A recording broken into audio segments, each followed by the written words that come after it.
xuddi hayotlik berishga o'xshash insondagi ruhmu Allohning borlig'ini isbotlamoqda. Chunki ruhning borlig'ini Allohdan boshqa hech qanday sabab bilan tushuntirgili bo'lmaydi. Ruhning borlig'ini qabul qilgandan keyin Allohni inkor qilish mumkin emas. Chunki bu ruh qanday paydo bo'lib qoldi degan savolga bagidek hech qanday moddiy javob yo'q. Darvaqa ruhning mavjudligini Allohning yaratishidan boshqa hech qanday sabab bilan tushuntirgili bo'lmag'achqa, ateistlar ruhning mavjudligini inkor qilishga urinib boqqan. Chunki ular ruhning mavjudligini qabul qilsa, uni yaratgan Allohni qabul qilishga majbur bo'ladi. Shunga biz bu o'rinda ruhning mavjudligiga oid dalillarni keltirib o'tishni muvofiq deb qaraymiz. Chunki bu ruhni kim yaratgan degan savolni kofirlardan so'rash uchun oldi bilan ruhning mavjudligini isbotlashimiz kerak. Undaq bo'lgan ekan, oldi bilan ruhning mavjudligini isbotlaylik. Ondan savolimizni so'raylik. 1. Haq, huquq, qarindoshlik va oila degandek uqumlar faqat ruhning mavjudligini qabul qilish orqali borliqqa keladi. Agar xohlasangiz, bu masalani bir oz konkretlashtirib boqaylik. Hammamizga ma'lum bo'lganidek, inson har 6 oyda bir qitim badanidagi butun hujayralarni almashtirib, yangi bir inson bo'ladi. Endi bir qotilning sud mahkamasida sudchining oldida turgan holatini faraz qilaylik. Sudchi uni 20 yillik turmaga hukm qildi deyli. Bu qotil sudchiga qarab, "Siz menga jazo berolmaysiz. Chunki jinoyat o'tkazgani men emas. Hujayralarimning olmishi bilan men yangi bir inson bo'ldim. Şoň mening hozirgi jismim gunohsizdir desa, sizchi buningga qarata sudchi nima deyishi mumkin? Albatta hech nima demaydi. Chunki u burunqi sudchi emas. Yana biriga qarindoshlik va oila uqumini o'ylanib beqing. Meni tuqqan onamning jismi qancha qitimlab olmashdi. Meni tuqqan chog'dagi vujudidan hech narsa qolmay butunlay olmishib ketdi. Ya'ni mening onam moddiy jihatdan meni tug'ib 6 oydan keyin yo'q bo'ldi. Agar ruhning mavjudligi qabul qilinmasa, bu xalta ko'chidan qandoq chiqa olaymiz? 2. Inson bir bo'shliqda dunyoga kelsa, hamda ko'z, quloq va qo'l degandek a'zolari bo'lmasa, uzunlik, yaqinlik, cho'nglik va kichiklik degandek uqumlarni uqinmagan taqdirdami, o'zining mavjudligidan qat'iy shak qilmaydi. Chunki ko'z, quloq va qo'l degandek a'zolari insonning sirtqi dunyo bilan munosabat o'rnatishini kapolatga ega qiladi.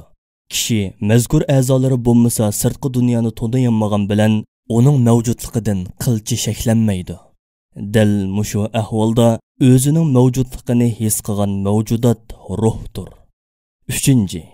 İnsan bire iş qilganda "men qildim" deydi va "men qildim" degan bu so'z orqali fe'llarini a'zolariga mansub qilmaydi. Ya'ni inson "men qildim" deganda qo'lim yozdi, putim yugurdi, quloqim angladi degandek ma'nolarni ko'zda tutmaydi. Undaqda insonning "men qildim" degan so'zi orqali ko'zda tutgan "men nima?" Inson "men" deyish orqali nafsi notiqasini, ya'ni ruhini ko'zda tutadi.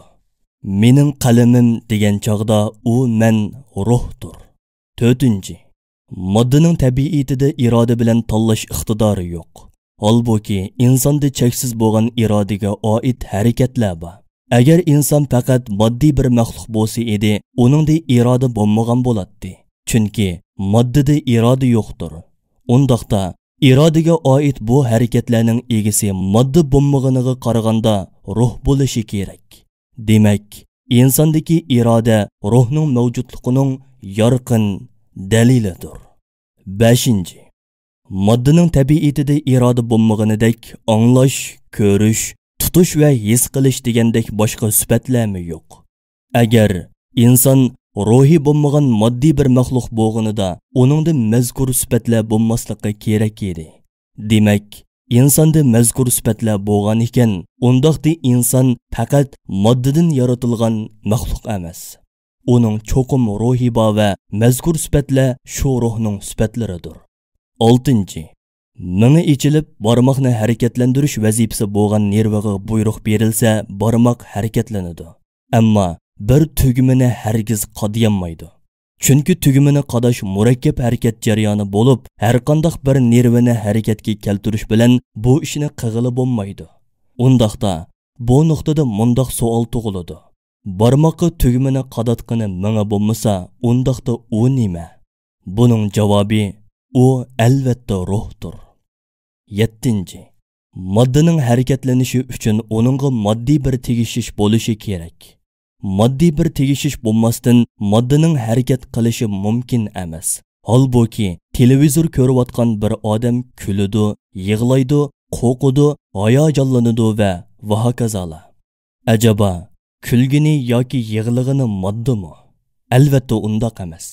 Chunki bu yerda hech qanday moddiy tegishish bo'lg'ini yo'q. Undaqda bu fi'illar kimga mansub? Albatta ruhga mansubdir. 8. Bir insonni o'lishdan burun tatib baqsaq 70 kilogram kelgan bo'lsa, o'lgandan keyin tassaq yana 70 kilogram keladi. Ajaba, bu insondan nima chiqib ketdi? Kulalaydigan, yuguralaydigan va so'zlayalaydigan bir inson turib, birdinli hissiz holatga kelib qoldi. Albatta uningdan jon chiqib ketdi. Chunki eg'irligini totish orqali uningdan hech qanday moddiy narsa chiqib ketmaganligi isbotlandi. 9. Har kimning mingisi o'xshash ishlaydi, lekin fikr o'xshamasligi mavjud. Ajaba, bu fikr o'xshamasligining sababi nima? Albatta o'xshamagan ruhlarning mavjudligidir. Agar fikr faqat mingning bir funksiyasidan iborat bo'lsa edi, har kim o'xshash tushunib, o'xshash fikrda bo'lgan bo'ladi. Chunki moddaning sifatlari muqim ham o'zgarmasdir. Demak, fikr ham tushunchalarning o'xshamasligi ruhning mavjudligining bir dalilidir. 10. Psixikalik ta'sirning mavjudligini ilm-fanni qabul qilgan bo'lib, buni ruhning mavjudligidan boshqa hech nima bilan tushundirgili bo'lmaydi. Bir-biridan necha 10 chaqirim yiroqlikda bo'lgan ikki kishining hech qanday vositasiz jang qila olishini modda bilan qandoqmi tushundirgili bo'lsin. Demak, psixikalik ta'sirmi ruhning mavjudligining bir dalilidir. 11. Psixikalik yutkash deb atiladigan moddaga tegmay turib tasavvur kuchidan foydalanib moddani harakatlantirishni faqat ruhning mavjudligi bilan tushuntirish mumkin. Hammamiz bir nuqtaga diqqatni markazlashtirish orqali qo'shiqlarni aytganlarni va oldidagi narsalarni harakatlantirganlarni ko'rgan yoki o'qigan. Ajaba, bu hodisani modda bilan tushuntirish mumkinmi? Albatta mumkin emas. Undaqda psixikalik yutkashmi ruhning mavjudligining bir dalilidir. 12. Tushlarmi ruhning mavjudligining bir dalilidir. Ko'pincha vaqtda tushimizda ko'rgan hodisalarning shu kuni yoki keyingi vaqtlarda amaliyotda yuz berganligini bayqaymiz. Bu ahvol ruhning g'ayb olamiga yiqilish orqali qo'lga keltirgan bir ma'lumotdir. Agar biz ruhni inkor qilsak, bu hodisani qandoq tushundira olamiz?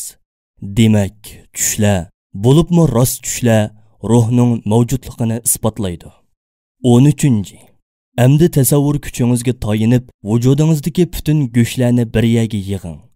So'ngaklarni, ondan tartib bo'yicha tuklarni, ko'zlarni, tirnoqlarni va boshqa moddiy a'zolarning hammasini yana shu yerga yig'ing.